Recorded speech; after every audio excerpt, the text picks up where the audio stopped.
680's Richard Southern joins us. Yes, Look I'm who's back. I am. Welcome back, Francis. Thank you. Thank you. Tell everyone, you miss me? you had a really cool trip. Tell everyone where you were. I went to the Olympics. How cool with was the that? kids. Yes, how just to watch, not to work. It was amazing. So we saw the Big Air final, the bronze medal hockey game. We had the gold tickets, but we had to switch after they weren't going to win gold. But we switched to the bronze game, so we were there for that. And then the closing ceremony is amazing. Very cool. And you saw Canada do really well overall, so that was great. And we got to meet Mark McMorris. Wow. He is a really super nice guy. And Mark McMorris got to meet Francis D'Souza. Don't forget that, too. They got to meet my kids. He got to meet my kids, so it was great. Down to business. Yeah, so let's talk about the Bank of Canada. They've unveiled a new $10 bill. This is going to be the first in what really will be a radical new design for Canadian banknotes. Yes, that's correct. So this is the new $10 bill. It features Viola Desmond, the civil rights activist, very much a landmark design there in that regards. But what's the other thing you notice about it, Francis? Very cool. It's vertical. It's vertical for the first time ever, and the Bank of Canada says it's doing that to have more room for her picture. But going forward, the Bank of Canada telling me that all new bills will also feature this vertical design. Some think that makes sense because you hold your wallet or your purse vertically, you hand over the bill in a vertical manner. Several countries have already done this, including Switzerland and Bermuda. The $5 bill will be the next to get a redesign, Francis. Very neat. So Donald Trump has announced details on the trade tariffs. So how did the markets and the business community react? Fairly positive finish, as we saw off the top. The TSX up more than 60 points, the Dow up 95. Of course, a lot of questions, though, going forward with Trump tying the exemption to NAFTA talks. We did see Stelco Holdings, a big steelmaker out of Hamilton. That stock was up 7%. And some of the U.S. steelmakers moved lower on this. And the Canadian dollar as well strengthened a little bit. But Francis, the loonie does remain close to an 8-month low as everyone gets set to go away for March break. So cash-strapped Uber is reportedly looking for a massive loan. Yeah, Bloomberg News reports that the ride-sharing company is in talks with loan investors looking for a $1.25 billion U.S. leverage loan. That's a lot. It's a lot. And they're not going through the traditional routes through the banks, apparently. And that sometimes indicates that a company might have a lot of debt on the books. Uber recently revealed that it made $7.5 billion in sales last year, but posted a loss of $4.5 billion. So, Francis, a lot of question marks continuing about the financial state of Uber as the company perhaps moves towards an initial public offering on Wall Street. So Amazon claims to have fixed a very creepy problem with its Alexa home assistant. This was something a lot of people were saying that their Alexa devices were laughing at them out of the blue without being prompted. Take a look.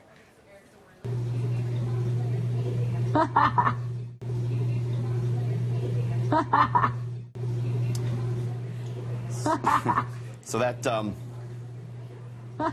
yeah, so that's not what you want to hear. Something creepy. That's a little creepy. Yeah. And you know, this came depending after on what you're doing or your state of dress. Yeah, you're just hanging out and it's laughing at you. Yeah. This actually came after another problem this past Monday with the Alexa device. It actually stopped talking altogether. I had an issue with it. Take a look.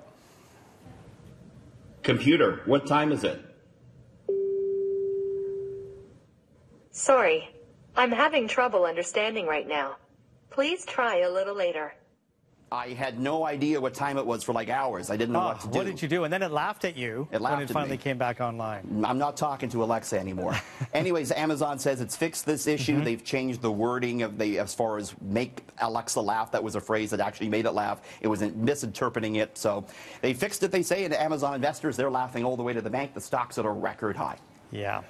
So Mattel, they've unveiled new role model Barbies for International Women's Day. Yeah, this is pretty cool. Toy brand highlighting highlighting important women, both past and present, with their inspiring women's dolls.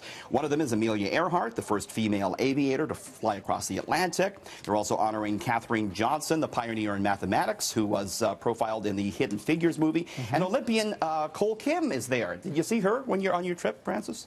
U.S. Olympian? No, I didn't see her, but I did watch Hidden Figures on the plane. Yeah, it's a pretty good movie. Anyways, these dolls coming out later in the year. They're also going to come with information regarding who these women are, so that's pretty cool.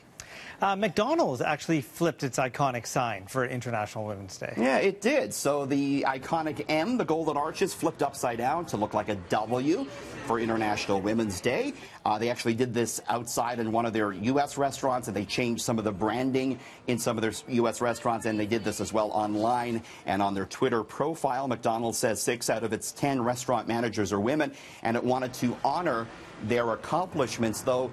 This was pretty controversial, though, wasn't it, Francis? It apparently was. So, Richard, thank you for that. Let's go to that part of the story now. So, a lot of backlash to that move with McDonald's. Talbot, you're tracking some of that reaction. Yeah, Francis, the fast food giant, taking a super-sized serving of backlash from people who feel flipping a letter is nothing more than an empty gesture. Acid Blonde asks, how much did it cost McDonald's to flip their arches? How about leave the arches alone and just give females equal pay throughout your corporation? Didn't think so. Jack adds some heat to the roasting. Today, McDonald's is celebrating all of our female employees. That's why from now on, we will be paying our staff minimum wage. Jen with a facetious tweet. I always enjoy International Women's Day, the one day of the year when we have a female president, workplaces without harassment, and universal paid maternity leave. Oh, we don't get any of that? Well, thanks for turning the arches upside down, McDonald's. Finally, Crypto Monster adds, oh, stop. What better way to celebrate women than to make your golden arches look like a set of golden boobs? It's genius.